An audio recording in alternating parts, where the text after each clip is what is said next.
কাঁচা আম দিয়ে তো আমরা অনেক রকমভাবেই আচার, চাটনি, জ্যাম, জেলি এসব করে খাই। আজকে আমি করব কাঁচা আমের চাটনি আচার। নামটা হয়তো তোমরা অনেকেই শুনেছো, আবার শোনোনি। আর আজকে এই কাঁচা আমের চাটনি আচারটা কিন্তু খেতে খুবই ভালো লাগে। প্রথমে আমি কতগুলো কাঁচা আম নিয়েছি, সেগুলোকে ধুয়ে খোসা ছাড়িয়ে তারপর এরকম পিসগুলো করে নিয়ে এরপর আমি একটি কড়াই নিয়ে নেব। সেই কড়াইতে দিয়ে দেব পরিমাণ মতো জল। অবশ্যই বেশি করে একটু জল দিতে হবে। এই জলের মধ্যে দেব নুন 2 চামচ মতো, আর দেবো 1 চামচ মতো হলুদ। এরপর দিয়ে দেব কেটে রাখা আমগুলো। একটু ভাপিয়ে নেব, কারণ এত টক আমগুলো না, মানে প্রচুর পরিমাণে চিনি লাগবে, সেই কারণে একটু ভাপিয়ে না জলটা ফেলে দেব। আমার ভাপানো হয়ে গেছে।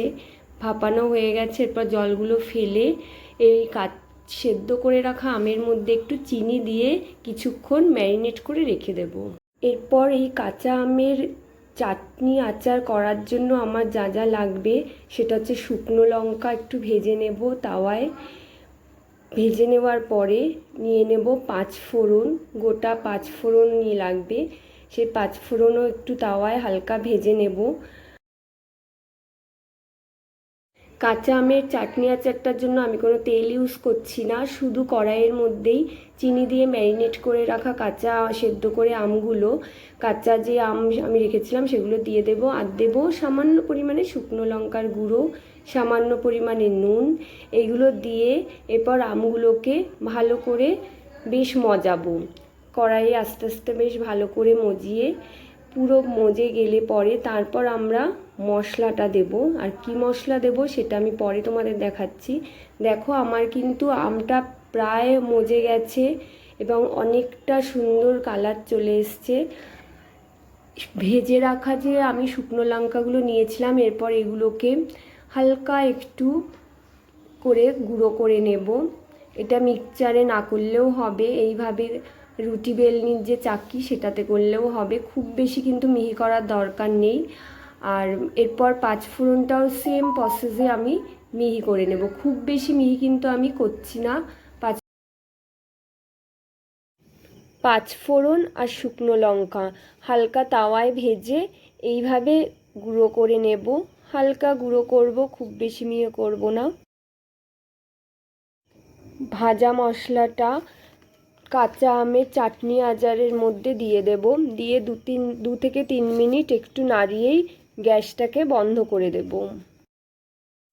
কাঁচা আমের চাটনি আচারটাকে এবার ঠান্ডা করার জন্য 3 থেকে 4 ঘন্টা এটাকে ঢাকা দিয়ে রাখবো। ঢাকনা খোলার পর দেখতেই পাচ্ছ কীরকম থকথকে হয়ে গেছে কাঁচা আমের চাটনি আচার। আর এটা খেতে তো দারুণ হয়েছে, তোমরা একবার না করলে এটা বুঝতে পারবে না। এরপর আমি নিয়ে নেব একটা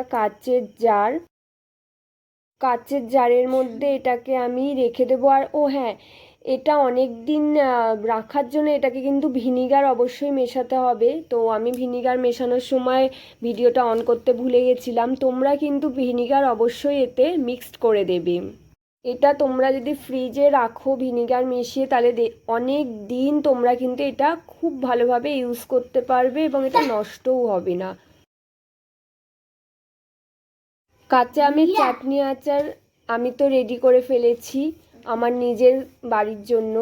আর এটাকে জার ভরে আমি রেখে দেব ফ্রিজে স্টোর করে, এটা অনেক দিন আমি যাতে খেতে পারি। আর তোমরা কি করলে, কিভাবে কাঁচা আমের চাটনি করে খাও, বা কিভাবে তোমরা কাঁচা আমটাকে চাটনি করো, সেই রেসিপি যদি তোমাদের জানা থাকে আমাকে কিন্তু অবশ্যই তোমরা জানাতে পারো। তাহলে আমি একবার অন্ততপক্ষে সেই রেসিপি ট্রাই করে দেখতে পারবো। কাঁচা আমের এই চাটনি আচারটা কেমন লাগলো সেটা কিন্তু কমেন্ট করতে আমাকে ভুলো না। আর এটা রুটি, পরোটা, ভাত যা কিছুর সাথে একটু পাশে নিয়ে খাবে, দেখবে নিমেষের মধ্যেই তোমার কিন্তু পাত পুরো খালি হয়ে যাবে। কাঁচা আমের চাটনি আচার আমি ট্রাই করলাম, আমার বেশ লেগেছে। তোমরাও একবার ট্রাই করে দেখতেই পারো। আর আমার এই রেসিপিটা তোমাদের কেমন লাগলো তোমরা কিন্তু জানিও।